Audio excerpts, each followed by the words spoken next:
So, has the Trump presidency permanently damaged the US dollar? It's a massive question, and honestly, the answer has some pretty direct consequences for your wallet.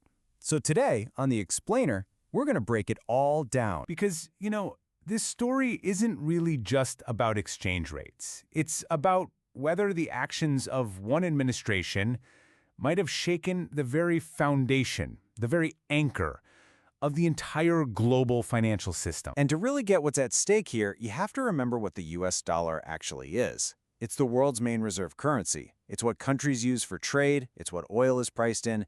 It is the ultimate symbol of economic power. And this isn't some abstract academic question.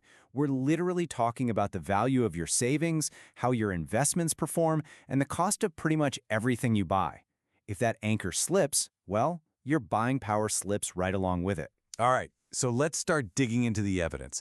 And right off the bat, we run into something that seems like a total contradiction. If you just look at the dollar's value against a basket of other major currencies, that's what this dollar index, or DXY, is showing us, it was actually surprisingly stable during his term. I mean, no big collapse. It held its own pretty well. So, if the dollar's price was steady, what's the big deal? What's all the fuss about? Well, the real story wasn't about the price of the dollar. It was about the predictability of the country that issues it. Think about it. From aggressive trade wars to pulling out of major international deals, the administration's policies just injected this huge dose of uncertainty into the system. And that created a really dangerous paradox. What happens when the world's ultimate safe haven suddenly becomes the main source of instability? And that question leads us directly to the real damage. It wasn't about the price. It was about something way more fragile. And that's trust. Because you see, the dollar isn't just backed by America's economic might. It's backed by global faith. Faith in American leadership, in its political stability, and its role as a predictable, reliable partner. And it was that foundation of faith that really started to show some cracks. You can almost watch this pattern play out over time. First, you have fiscal policies like huge tax cuts that just ballooned the national debt. Then you have foreign policies that started to push away allies. And what happens in response? Well, rivals like Russia and China start actively looking for an exit ramp, a way out from under the dollar's control. What's just fascinating is that some officials inside the administration didn't even seem to mind this. For decades, the official U.S. government position was a strong dollar is in America's interest. But now you had key figures openly saying that a strong dollar actually hurts American workers. That was a radical and frankly destabilizing break from the past. So where does all this lead? Let's walk through the nightmare scenario. What happens if this quiet erosion of trust spins out into a full-blown vicious cycle? It all kicks off with this number: $8.5 trillion. That is a massive pile of U.S. government debt owned by foreign investors. Now, they buy it because they believe it is the safest asset on planet Earth. But what if they suddenly stop believing that? This is where we see a huge red flag. Okay, so normally when the interest rate, the yield on U.S. bonds goes up, the dollar gets stronger because investors rush in for those higher returns. But lately, we've seen something you'd expect in an unstable emerging market. The bond yields go up, but the dollar goes down. That signals investors are just fleeing all U.S. assets, period. And this is how you get a terrifying feedback loop. Foreigners sell our bonds, which spikes U.S. interest payments. That forces Congress to make huge, painful emergency budget cuts. But could our polarized political system even agree on what to cut in time? The Fed would be totally trapped. If it helps too much, it risks hyperinflation fears.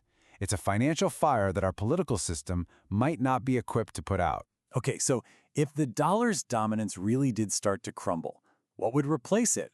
I mean, who are the contenders in the ring? And the answer is, surprisingly, nothing. Or maybe a little bit of everything.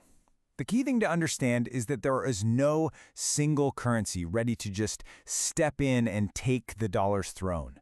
It's not like the Chinese yuan is just going to take over tomorrow. It's because every potential replacement has a major, if not fatal, flaw. The euro? It's huge, but it doesn't have a single unified government bond market. The yuan? The Chinese government controls it too tightly, and there's a lack of rule of law. The other currencies are just too small. The result wouldn't be a new anchor, It'll be a much more fragmented, chaotic world with lots of competing assets. And this gets to this almost magical quality of a reserve currency. It's safe pretty much because everyone agrees that it's safe. It's a shared belief, a consensus. Once you lose that one single focal point, the whole system just becomes more prone to sudden panics, with capital rushing from one asset to another. So, let's bring this all together. What's the final takeaway? Has a permanent cost already been baked into the system? When you put it all on the table, you see that paradox so clearly. The dollar's price stayed stable, yeah, but that surface calm was hiding a real erosion of trust, a mountain of new debt, and a much more unpredictable America on the world stage. And those are the seeds of long-term doubt. And what this means is that even if we dodge a full-blown crisis, there might be a permanent cost. The world may now charge the U.S. a small but permanent risk premium on its debt. It's like our global credit score got a little ding. That might sound small, but over decades, it adds up to billions and billions in extra borrowing costs. Ultimately, the dollar's power isn't some birthright. It has to be earned over and over again through responsible policy and stable leadership. It survived this period for sure. But the whole episode was a pretty stark reminder that its role as the world's economic lighthouse, well, that's not guaranteed. And that really leaves us with one final, provocative thought. The dollar wasn't broken by the events of the last few years, but a blueprint for how it could be broken. That may have been revealed for the whole world to see. The real legacy and the true cost is something we are all still uncovering.